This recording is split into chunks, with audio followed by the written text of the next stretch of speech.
Aimed at ensuring every child in far-flung areas of Assam are enlightened with education, Pride East Entertainments Private Limited CMD Riniki Bhuya Sharma today launched Balisora Pathshala in Majuli's Dhanai Chapori. The Balisora Pathshala will cover students of at least 4 chaporis or sandbars in Majuli district. During the launching, Riniki Bhuya Sharma was accompanied by Pride East Entertainments Private Limited Vice VP Syed Zarir Hussain, Majuli MLA Bhuvan Gam and several other dignitaries. প্রত্যেক মাক আৰু দেউতাকৰে সদায় জীৱনৰ সপোন আৰু দেউতাকৰ উদ্দেশ্য যে ল'ৰা ছোৱালী ডাঙৰ মানুহ হ'ল আমি ডাঙৰ দীঘল কৰি যাতে আমাৰ গোটেই অঞ্চলখনত তাহাঁতি ঘূৰি আহি যাতে বাকী সকলো ল'ৰা ছোৱালীখিনি আগুৱাই লৈ যাব পাৰে যাতে অঞ্চলখন আমাৰ ধুনীয়াকৈ আতুন জোকাৰি কৰি আগুৱাই লৈ যাব পাৰে আজি বাল্যচৰা আজি যিটো অনুষ্ঠান বা যিটো আজি আমি আপোনালোকৰ মাজলৈ আহিছো এইটো কোনো ধৰণৰ ডাঙৰ স্কুল বা ডাঙৰ অনুষ্ঠান প্ৰতিষ্ঠান নহয় এইটো আপোনালোকৰ স্কুলতে আজি এই গভৰ্ণমেণ্ট স্কুলৰ যিখন আপোনালোকৰ স্কুলত প্ৰত্যেক ল'ৰা ছোৱালী যায় বা কাষত এখন ভেঞ্চাৰ স্কুল আছে বা আৰু অকণমান দূৰত আৰু এখন স্কুল আছে সেইখন স্কুলত প্ৰত্যেক ল'ৰা ছোৱালী স্কুলৰ দিনটো পঢ়া শুনা কৰাৰ পিছত 4টাৰ পৰা 5:30লৈকে কাৰণ কেতিয়াবা এনেকুৱা হয় যে এনেকুৱা ভিতৰৰ অঞ্চলৰ কেতিয়াবা মাক দেউতাক সদায় কৃষক হয় আজি কাৰোবাৰ ঘৰত যদি এটা ল'ৰা বা এটা ছোৱালী থাকে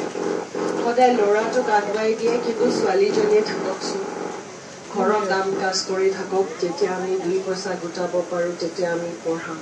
কিন্তু আজিকালি সেই দিন নাই আজি ল'ৰা ছোৱালী একেলগে ওলাই আহিছে আৰু একেলগে সপোন দেখা সবৰে অধিকাৰ আছে আৰু এই সপোনটো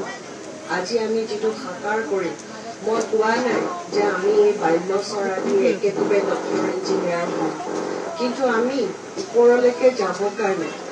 আমি প্ৰত্যেকটা সিঁড়ি উঠি যাব লাগে নাই হয়তো বহুত পঢ়া শুনাখিনি ক্লাছত বুজি নাপায় বহুতে অংক টান পায় অংকটো কাক সুধিব লাগে নাজানে বোলে ইংৰাজী টান পায় বোলে ইংৰাজীত গৈ পেলাই কাৰোবাক এজন সুধো সেনেকুৱা এজন মানুহ বিচাৰি নাপায় তেতিয়া ফলত কি হয় যে ল'ৰা ছোৱালীখিনি অলপ দিন 2 দিন পঢ়ে 3 বছৰ পঢ়ে কৰি একো যিহেতু আগৰ সপোনটো অন্ধকাৰ দেখে তেতিয়া যিটো অল্টাৰনেটিভ পথ বুলি কয় তেতিয়া মাক বাপেকক তেতিয়া নাই ঘৰতে আমি সহায় কৰি দিম খেতি বাতি কৰি দিম বুলি কৈ জীৱনটো সেইফালে গত লয় কিন্তু প্ৰত্যেক ল'ৰা ছোৱালী এখন কপাল লৈ জন্ম হয় আৰু প্ৰত্যেক ল'ৰা ছোৱালী সেই কপালখন লিখা কিন্তু মাক দেউতাকৰ দায়িত্ব আৰু আজি বাল্যচৰা যিটো হয় বাল্যচৰাখন মই এইমাত্ৰ ক'লো যে এইটো কোনো আমাৰ স্কুল নহয় এইটো হৈছে আপোনালোকৰ স্কুল বিচাৰিছিল যে কিছুমান পিছপৰা ঠাইত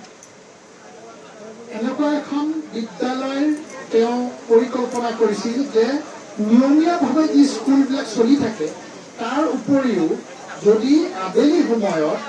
এখন স্কুল বা এটা 2-3খন গাঁৱৰ লগ লাগি যদি এখন স্কুলৰ ব্যৱস্থা কৰিব পাৰে অনানুষ্ঠানিক ইনফৰ্মেল স্কুল য'ত 1 ঘণ্টা বা 2 ঘণ্টাৰ এটা পাঠ্যক্ৰমৰ ব্যৱস্থা কৰিব পাৰে য'ত এই 2-3খন গাঁৱৰ ল'ৰা ছোৱালী এখন ঠাইলৈ আহে আৰু তাতে সবতকৈ ডাঙৰ কথাটো হৈছে যে স্কুলখনৰ শিক্ষক কোন হ'ব তেতিয়া তেওঁ এটা পৰিকল্পনা কৰিছিল যে সেই অঞ্চলটোৰ যোনবিলাক ল'ৰা শিক্ষিত যোনবাই কলেজত পঢ়ি আছে কোনোবাই ডিগ্ৰী পঢ়ি আছে হায়াৰ ছেকেণ্ডেৰী পঢ়ি আছে MA পঢ়ি আছে তেওঁলোকে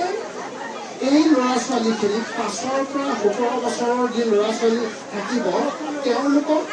পাঠদান কৰোৱাব বা এক্সট্ৰা ক্লাছ এটা ল'ব বা কিছু ছাবজেক্টত যেনেকৈ অসমীয়া ইংৰাজী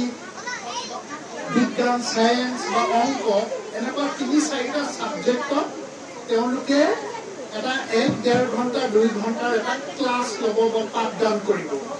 তেখেতে আৰু আমি মিলি আমি প্ৰথমখন স্কুল ওদালগুৰি জিলাৰ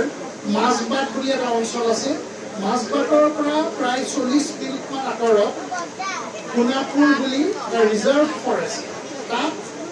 আদিবাসী লোকসকল থাকে তেওঁলোকৰ প্ৰায় 3খনমান গাঁও আছে প্ৰায় 200মান ছাত্ৰ ছাত্ৰী আছে এনেকুৱা 5ৰ পৰা 17 বছৰ এই স্কুলখন যে হ'ব যাৰ নাম বাল্যচৰা সেই বাল্যচৰাখন আমি জাষ্ট স্থাপনাই কৰি দিছোঁ এইখন আপোনালোকৰ স্কুল